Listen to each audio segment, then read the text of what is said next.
প্রিয় চাষী ভাই ও বন্ধুরা, কি অবস্থা সবার? কেমন আছেন? বরাবরের মতন আমি ভালো আছি। তো আমি ব্যস্ত থাকার কারণে অনেকদিন যাবত এক নিয়মিত ভিডিও দেওয়া হয় না। তাই আজকে হঠাৎ করে মনে হইলো যে আমার আজকে একটা ভিডিও দেওয়ার প্রয়োজন মনে করলাম। কারণ হচ্ছে আপনাদের মাঝে অনেকেই আছেন যারা শীতকালে মাছ চাষ নিয়ে চিন্তিত থাকেন যে আমরা শীতকালে কি মাছটা চাষ করব এবং কি মাছ চাষ করলে লাভবান হওয়া যাবে এবং কিভাবে মাছটা চাষ করলে লাভবান হওয়া যায়।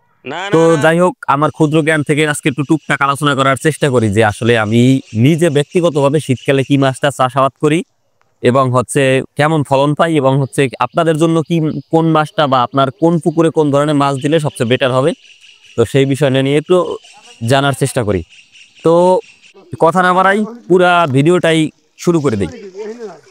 আপনারা যে দেখতে পারতেছেন যে এই যে আমার যে জাল মেরে আমরা মাছ ধরতেছি পুকুর থেকে, এটা হচ্ছে আমার এই একটা পুকুর। এই পুকুরে আমি হচ্ছে পোনা মজুত করছিলাম, যেখানে হচ্ছে মানে কিছুদিন আগে 1 থেকে 1.5 মাস আগে ছোট সাইজের পোনাটা আমি ছাড়া হয়েছিল। এখন অলরেডি এই যে যেরকম দেখতেছেন 150 গ্রাম, 200 গ্রাম, 300 গ্রাম সাইজের। তো আমি এই প্রত্যেক বছর এই কাজটা করি। আমার যেহেতু সিজনের সময় আমি গলদা চিংড়ি চাষ করি, সেই সাথে আমি কার্পজাতীয় মাছ দিই। এই জন্য আমি সবসময় চেষ্টা করি যে এই শীতের আগে আগে যখন এই যে সেপ্টেম্বর অক্টোবর দিকে কিছু ধানি পোনা ছাড়ার জন্য। তো ধানি পোনাটা ওই সময় দেখা গেছে যে আস্তে আস্তে বড় হইতে থাকে। আর বিশেষ করে আমাদের বাংলাদেশের প্রেক্ষাপটে নভেম্বর থেকে আপনার ফেব্রুয়ারি পর্যন্তই তো ভীষণ শীত থাকে। তো এই সময়টা হচ্ছে আমাদের মাছ চাষের জন্য বিশেষ করে উপযুক্ত না। তারপরেও বাংলাদেশের প্রেক্ষাপটে কিছু কিছু মাছ চাষ করা যায়, যেগুলার মাছ আবহাওয়া ঠান্ডা থাকলেও কিছু মাছের গ্রোথ ভালো হয়। তো যাই হোক, সেই বিষয় নিয়ে আস্তে আস্তে আলোচনা করি।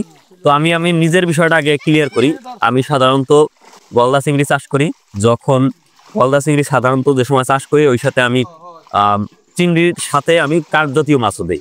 তো কাঠ জাতীয় মাছটা দিতে হইলে ওই মাছটা যদি আমরা দেখা গেছে 300 থেকে 400 গ্রাম, হ্যাঁ, এবারে যে 500 গ্রাম দিতে হলে সবচেয়ে বেটার হয়।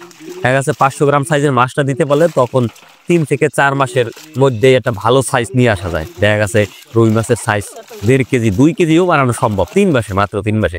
কিন্তু যদি আমি ছোট পোনাটা ছাড়ি, তখন কিন্তু আমার এই সাইজের মাছ বানানো সম্ভব না।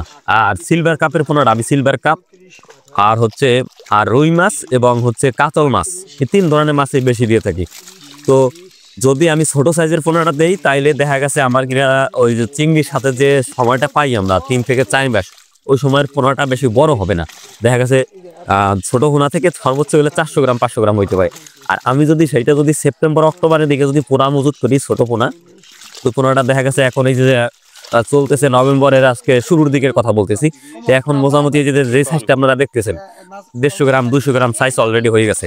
এই মাছটারে আমি যদি শীতের সময়, হ্যাঁ এটা ঠিক কথা, শীতের সময় মাছের গ্রোথ থাকে না বাংলাদেশের প্রেক্ষাপটে। বাংলাদেশে তেমন ঠান্ডা পড়ে না, তারপরও এই এই ঠান্ডা যতটাই পড়ে এই আবহাওয়ায় বেশি একটা মাছের গ্রোথ তেমন উঠে না।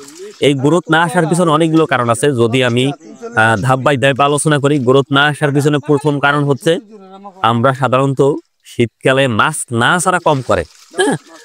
মাছ যখন আমাদের টেম্পারেচার 15 ডিগ্রির নিচে আসে, তখন মাছ সাধারণত খাবার খায় না এবং হচ্ছে মাছ মুভমেন্ট কম করে, নাড়াচাড়া কম করে, এক জায়গা থেকে আরেক জায়গায় যায় না, হ্যাঁ। এই কারণে হচ্ছে মাছের গ্রোথটা তেমন থাকে না। এই সাথে সাথে আরো অনেকগুলা কারণ আছে, যেমন হচ্ছে শীতের সময় হচ্ছে আপনার পুকুরের অক্সিজেন রোদ কম থাকে। সারা শীত সিজনটাই কিন্তু আমাদের দেখা গেছে রোদ থাকলেও রোদে তেমন প্রখরতা থাকে না, কুয়াশার তেমন রোদ আমাদের পুকুরে লাগে না। যার কারণে হচ্ছে কি পুকুরে অক্সিজেন তত বেশি থাকে না বা অক্সিজেন স্বল্পতা দেখা দেয়। তো ওই সময় যদি আমরা ব্যাপক পরিমাণে খাবার দেই আর যদি মাছ খাবারটা না খায় এবং হচ্ছে মাছ যদি নড়াচড়ার মুভমেন্ট না করে, তখন কি হয়, দেখা গেছে আরো অক্সিজেনের ঘাটতি দেখা দেয়, যার কারণে মাছ দ্রুত বৃদ্ধি পায় না। এই জন্য বিশেষ করে শীতের সময় এই আপনার নভেম্বর থেকে ফেব্রুয়ারি, এই সময়টা আমাদের দেশে মাছের গ্রোথটা কম থাকে। কিন্তু একটা কথা আছে, আপনি যদি এই সময়টার মধ্যে যদি মাছগুলা মজুত করতে পারেন, দেখা গেছে আপনি আপনার 100 কেজি মাছ আছে, যাতে আপনার 5 কেজি খাবার দরকার ছিল রেগুলার সময়, কিন্তু এই শীতের সময়টা যদি আপনি খাবারের পরিমাণটা কমাই দেন, আপনার 5 কেজি জায়গায় 1 কেজি ব্যবহার করেন, মানে যাতে মাছটা একটু মোটামুটি সুস্থ থাকে, সেইভাবে রাইখাও যদি এই শীতটা পার করতে পারেন, তারপরে যে সময়টা আছে যে ফেব্রুয়ারি পরে মার্চ এপ্রিল মে, এই যে 3 মাস, এই 3 মাসে যদি আপনার পুকুরে পর্যাপ্ত পানি থাকে, এবং যদি আপনি পর্যাপ্ত খাবার দিতে পারেন তাহলে এই 3 মাসের যে খাবারের যে ঘাটতিটা হয় মানে মাছের গ্রোথের যে ঘাটতিটা হয় সেই ঘাটতিটা কিন্তু এই 3 মাসে আবার চলে আসে। ঠিক আছে? তো সর্বোপরি যে আপনার লস হবে এরকম না। বিষয়টা হচ্ছে এই সময়টা আপনার মাছের গ্রোথটা তেমন থাকবে না এবং মাছের জন্য খরচাও কম হবে। আর এই সময়টাই কিন্তু আমাদের অন্যান্য সময়ের থেকে একটু মাছের প্রতি খেয়াল একটু বেশি রাখতে হয়। যেমন হচ্ছে যদি আপনার সম্ভব হয় শীত আসার পূর্বেই আপনি একটা কার্প জাতীয় মাছের ক্ষেত্রে একটা উপরের ডোজ করে রাখতে পারেন এবং হচ্ছে একটা বিকেসি মানে যে কোনো কোম্পানির জীবাণুনাশকটা দিয়ে রাখতে পারেন এবং সুন এটা তো দেবেনই, সুন মাস্ট বি প্রত্যেক মাসে একবার করে শতাংশে 300 গ্রাম হারে দিয়ে যাবেন। তো তাইলে দেখবেন বলে মাছের রোগ ব্যাধিটা কম হবে। আর যদি আপনি নিরোগ একটা মাছ রাখতে পারেন তাইলে দেখবেন শীতের পরের যে সময়টা আছে 2-3 মাস এই সময়টা মাছের একটা ব্যাপক গ্রোথ হয়, যার কারণে আপনি লাভবান হতে পারবেন। তারপরে যে সব মাছের যে আপনার শীতের সময় যে গ্রোথ আসে না তেমন না। বিশেষ করে আমার যে ব্যক্তিগত অভিজ্ঞতা থেকে আমি বলতে পারি শীতের সময় এই কার্ফু, হ্যাঁ, বা মিরর কাপ যেটারে আমরা বলি ওই লাল ধরনের, হ্যাঁ, এই মাছটা কিন্তু গ্রোথ থাকে। এই মাছটা যদি আপনি পর্যাপ্ত খাবার দিতে পারেন শীতের সময় ওরা সমানে প্রায় বড় হয়। হ্যাঁ, যদি স্বাভাবিক সময় যদি মাসে 200 গ্রাম বা 300 গ্রাম হারে বাড়ে ওই সময় আপনার একটু কম হইলেও কিন্তু প্রায় মেকআপ হয়ে যায়। তো শীতের সময় আপনার যদি একবারে একক চাষ করার ইচ্ছা থাকে এবং হচ্ছে আপনার যদি পুকুরটা ভালো একটা পরিবেশ থাকে তাহলে আপনি চাইলে কিন্তু এই মিরর কাপ বা কার্ফু নামে আমরা যে মাছটা চিনি এই মাছটা চাষ করতে পারেন। এই মাছটা চাষ করতে পারলে আপনি এই সময়টায় খাবারও যদি পর্যাপ্ত দিতে পারবেন এবং হচ্ছে এই শীতের ভিতর দিয়ে ও গ্রোথটা কিন্তু মোটামুটি ঠিক রাখে। আর সেই সাথে যদি আরো একটা মাছ আছে যে মাছটা শীতের সময় মোটামুটি গ্রোথ ভালো থাকে সেটা হচ্ছে গ্লাস কাপ, যেটা আমরা ভিডিওতে দেখতে পাচ্ছেন। এই গ্লাস কাপের গ্রোথও কিন্তু শীতের সময় একটা ভালো গ্রোথ থাকে, কারণ হচ্ছে গ্লাস কাপ হচ্ছে ঘাস জাতীয় খাবারটা বেশি। গ্লাস কাপের বৈশিষ্ট্য হচ্ছে ওরা মূলত ঘাস লতা পাতা এগুলো খাইতে পছন্দ করে। পুকুরের ভিতরে যে অবাঞ্ছিত ঘাস লতা পাতা হয় এবং যদি ইভেন বাইরে থেকে যদি আপনি কলা গাছের ডগা তারপরে বিভিন্ন প্রকারের ঘাস লতা পাতা দিতে পারেন এগুলো কিন্তু ওরা খায়। খাওয়ার পরে কিন্তু ওদের গ্রোথটা কিন্তু ভালো হয়। ওরা ফিট থেকেও বেটার গ্রোথ হয় হচ্ছে ওদের যদি এই ধরনের সবুজ যে ঘাসগুলো আছে। এই মাছটাও মোটামুটি বাংলাদেশের যেহেতু টেম্পারেচার লো হয় এতেও এই মাছটাও সহনশীল। এই মাছটাও মোটামুটি গ্রোথ ভালোই ওঠে। এটাও আমার পরীক্ষামূলকভাবে চাষ করা আছে। এই মাছটার গ্রোথ মোটামুটি খারাপ হয় না, মোটামুটি ভালোই হয়। এছাড়া যদি আমরা এই যে রুই, কাতেল, মৃগেল, সিলভার যেগুলোর কথা বললাম সেগুলোর কথা তো আমি প্রথম থেকে বলতেছি। এগুলোর মাছটা এই শীতের 3 মাসে একটু গ্রোথ কম থাকে বললে গ্রোথ কম না, মোটামুটি স্টেবল থাকে। যে গ্রোথে আছে ওই গ্রোথেই থাকে। যদি একটু যদি খাবার দিয়ে রাখা যায় তাহলে দেখা গেছে যে মোটামুটি সুস্থ থাকলে মাছগুলো আবার পরবর্তীতে শীতের পরবর্তী ফেব্রুয়ারি পরবর্তী যে 3 মাস ওই 3 মাসে মাছের গ্রোথটা মেকআপ হয়ে যায়। তো যাদের আমি যে বলবো যে যাদের ভালো পরিবেশের একটা পুকুর আছে এবং হচ্ছে আপনার পুকুরে পর্যাপ্ত রোদ লাগে, পুকুরে পর্যাপ্ত পানি থাকে, তারা চাইলে শীতকালীন সময় মিরর কাপ বা কার্ফু সাথে গ্লাস কাপ এইটা বাণিজ্যিকভাবে চাষ করতে পারেন। এছাড়া সবচেয়ে বেটার যেটা হবে, আমি যেটা নিজে ব্যক্তিগত, যাই হোক আমি যেটা করি ব্যক্তিগতভাবে, আমি যে কাজটা করি আপনারা চাইলে সেই কাজটা অনুসরণ করতে পারেন অথবা আপনারা একবার ট্রাই করে দেখতে পারেন। আমি মূলত ওই যেটা বলতেছিলাম প্রথম থেকেই বলতেছি যে শীত আসার পূর্ববর্তী সময়ে আমি কিছু পোনা, ধানি পোনা বক বা একটু বড় সাইজের 2 টাকা 3 টাকা বা 5 টাকা পিস এই সাইজের পোনাটা মজুত করি, যে পোনাটা আমার সামনের সিজনে বড় করব এই চিন্তা ভাবনা নিয়ে আমি এই পাঁচটা ছাড়ি। হ্যাঁ, এই যে পাঁচগুলা দেখতে পারতেছেন আমি এক পুকুর থেকে আরেক পুকুরে ট্রান্সফার দিতেছি এবং হচ্ছে আমার এই পুকুরে কিন্তু গ্রোথটা মাছের উঠতেছে মোটামুটি। এরপর শীতের সময় গ্রোথ না আসলে সমস্যা নাই, যদি মাছটা সুস্থ থাকে তাহলে শীতের পরবর্তী সময় ভালো একটা গ্রোথ আসবে। এবং ইভেন যখন আমি বাণিজ্যিকভাবে যে বড় পরিসরে যে আমার গলদা চিংড়ির সাথে যে মাছের চাষটা শুরু করব তখন এই পোনাটার মোটামুটি গড় ওজন কিন্তু 300 থেকে 400 গ্রাম চলে আসে। 300 গ্রাম থেকে 400 গ্রাম সাইজের যদি আমি পোনাটা আমার পুকুরে দেই তো ওই পোনাটা ওই সময় মে, জুন, জুলাই, সেপ্টেম্বর এই যে 3-4 মাস এই সময়টায় আমার মাছের গ্রোথটা এভারেজে দেখা গেছে আপনার এই 300 গ্রাম সাইজের মাছটা এভারেজে 2 কেজি হয়ে যাবে। তো যদি মাছের এই যে আমি এই শীতের সময় মজুত করে মাছের একটা বয়স খাওয়াই এবং হচ্ছে মাছের একটু গ্রোথটা এই সময় কমও যদি হয় কিন্তু পরবর্তীতে আমার জন্য এটা ভালো। আর যদি আমি এই সময় মাছটা না পালন করতে পারি তাইলে আমার কি হবে, পরবর্তী বছর যাই আমার অন্যের কাছ থেকে বড় সাইজের মাছ কিনতে হবে এবং হচ্ছে বড় সাইজের মাছের কিন্তু তখন একটা ব্যাপক দাম থাকে, যার কারণে আমার মানে মাছের পোনা কিনতেই অনেক টাকা খরচা হয়ে যাবে। তো এই জন্য আমি সবসময় চেষ্টা করি কি এই টাইমটায় আমি মাছটা মজুত করার জন্য।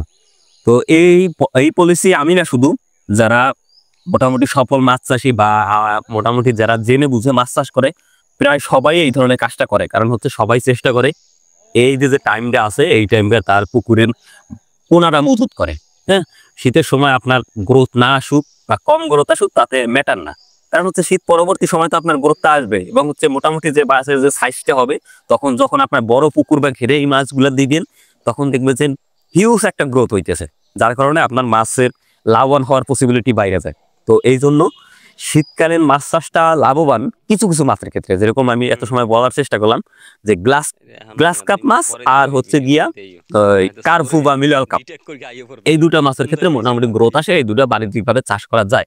এছাড়া আরো বিষয় নিয়ে আলোচনা করা যায়, যেরকম হচ্ছে ক্যাটফিশ আছে, যেরকম গুলশা, তারপরে হচ্ছে ট্যাংরা, হ্যাঁ পাবদা, এইগুলারও গ্রোথ মোটামুটি আসে। যেগুলো ক্যাটফিশ আছে এগুলোরও গ্রোথ মোটামুটি আসে, কিন্তু এইটা সম্পর্কে আমার একবারে বিস্তারিত ব্যাপক ধারণা নাই। আমি অনেকের কাছ থেকে শুনছি বা ডাটা আমার কাছে আছে, বাট যেহেতু আমি এটা ব্যক্তিগতভাবে ওইভাবে শীতকালীন চাষ করি নাই, এই জন্য আমি এই বিষয় নিয়ে আপনাদেরকে বললাম না। তারপরে আমাদের অনেক ভাই বন্ধু আছেন যারা শীতকালে এই ধরনের মাছ হয়তো বা চাষ করেন, তারা যদি থাকেন অবশ্যই কমেন্ট করে জানাবেন যে শীতকালে আর কোন কোন মাছটা গ্রোথটা ভালো হয়, সেই বিষয়টা আসলে জানাবেন। তাহলে আমি সহ আমার যারা এই ইউটিউব ভিডিওটা যারা দেখতেছে সবাই কম বেশি উপকৃত হবে। তো বন্ধুরা, এত সময় মোটামুটি আমি আলোচনা করার চেষ্টা করলাম যে আপনারা শীতকালে কি কি মাছ চাষ করবেন এবং কিভাবে মাছ চাষ করবেন সেটা নিয়ে। তো আবার যদি সামারি একটু বলার চেষ্টা করি যে শীতকালে আপনি সবসময় চেষ্টা করবেন মাছের পোনাটা মজুত করতে, এবং যদি আপনি বাণিজ্যিক চাষে যাইতে হয় তাহলে মিরর কাপ মাছ অথবা গ্রাস কাপ মাছ, সেই সাথে আরো কিছু ক্যাটফিশ যেগুলো শীতকালে গুরুত্ব বর্ধনশীল সেগুলা পালন করতে পারেন। কিন্তু সবচেয়ে বেশি আপনার জন্য ভালো হবে যে পরবর্তী বছর যে আপনি মাছটারে পুকুরে দিবেন ওই মাছটারে যেন আপনি নার্সারি করার জন্য, ওই মাছটার যদি মোটামুটি নার্সারি করে দেখা গেছে 300 থেকে 400 গ্রাম সাইজে নিয়ে আসতে পারেন, পরবর্তী যখন বছরের জন্য আপনার মাছেরটা গ্রোথ বেটার হবে এবং হচ্ছে আপনার মাছের পোনার খরচটা অনেকটা কমে যাবে। তো আমি যে কাজটা করি সেই বিষয়টাই আপনাদের জানানোর চেষ্টা করলাম, এবং আপনি খোঁজ নিয়ে দেখতে পারেন বা আপনি যদি নিজেও ব্যক্তিগতভাবে মাছ চাষ করেন তাহলে মিলাই দেখতে পারেন যে পরবর্তী বছর কিন্তু এই মাছের যে মাছটা আমরা রাইখে দেই এই মাছের গ্রোথটা কিন্তু পরবর্তী সময় একটু বেটার হয়। ঠিক আছে, তো যারা আধুনিক পদ্ধতিতে মাছ চাষ করেন এবং মাছের বিভিন্ন ডেটা সম্পর্কে জানতে চান তারা হয়তো আমার কম বেশি আমার ইউটিউবের ভিডিও দেখেন, আশা করি আপনাদের উপকারে আসে। তো আমি কম বেশি টুকটাক আলোচনা করার চেষ্টা করলাম যে শীতকালীন সময় কি মাছগুলা চাষ করলে আমরা লাভবান হতে পারি এবং কিভাবে মাছ চাষ করলে লাভবান হতে পারি। হ্যাঁ, তো আশা করি কম বেশি সবাই বুঝতে পারতেছেন। তো আবারও বলতেছি, আপনার শীতকালীন মাছ চাষ বাণিজ্যিক ভাবে না চাষ করে আপনি পোনাটা মজুত করেন এবং যে মাছটাই আছে ওই মাছটার যত্ন নেন। শীতের আগেই উকুনের আসার একটা প্রকোপ দেখা দেয়, এজন্য শীতের আগে একটা মাছের উকুননাশকের ডোজ দিয়ে রাখেন। আর আচ্ছা, আর একটু কথা আমি অ্যাড করি, যারা উকুনের 3 ধরনের মেডিসিন সম্পর্কে বিস্তারিত জানেন না, পুকুরের মূলত 3 ধরনের মেডিসিন ব্যবহার করা, আইভারমেকটিন, হাইপারমেথিন আর ডেল্টামিথিন, সেই সম্পর্কে আমি বিস্তারিত একটা উপন্যাসকের সিরিজ পূর্বেই আপলোড করেছি। যদি আপনাদের এই উপন্যাসক নিয়ে কোনো প্রশ্ন থাকে তাইলে আপনি ওই ধরনের ভিডিওগুলো দেখতে পারেন, তাইলে সম্পূর্ণ প্রশ্ন আপনি পেয়ে যাবেন। যাই হোক, উপন্যাসক করিয়ে রাখতে পারেন, সেই সাথে উকুনের পরবর্তী সময় আপনি পুকুরে একটা বিকেসি বা জীবাণুনাশক দিয়ে রাখতে পারেন, এবং সেই সাথে সারা বছরই মাসিক যে চুন দেওয়ার ব্যাপারটা শতাংশে 300 গ্রাম হারে যে চুন দেওয়ার ব্যাপারটা এই যে এটা কন্টিনিউ রাখবেন, এবং পুকুরে পর্যাপ্ত রোদ দেওয়ার ব্যবস্থা করবেন, রোদ লাগার ব্যবস্থা করবেন। আর যদি বেশি আপনার যদি সম্ভব হয় তাহলে পুকুরে অ্যারেশনের ব্যবস্থা করতে পারেন, অ্যারেটার যুক্ত করতে পারেন, তাইলে আপনার মাছেরটা সুস্থ সবল থাকবে এবং পূর্ণাঙ্গ একটা সুস্থ সবল নার্সারি মাছ থাকবে, যার কারণে পরবর্তী বছরে আপনার মাছটায় ব্যাপক লাভবান হবে। তো এই পদ্ধতি আমি ব্যক্তিগতভাবে অবলম্বন করি, আপনারাও ট্রাই করে দেখতে পারেন, আশা করি ভালো একটা লাভ বা ফলাফল আপনি পাবেন। তো বন্ধুরা, বলতে বলতে অনেক কথা বাড়িয়ে ফেলেছি।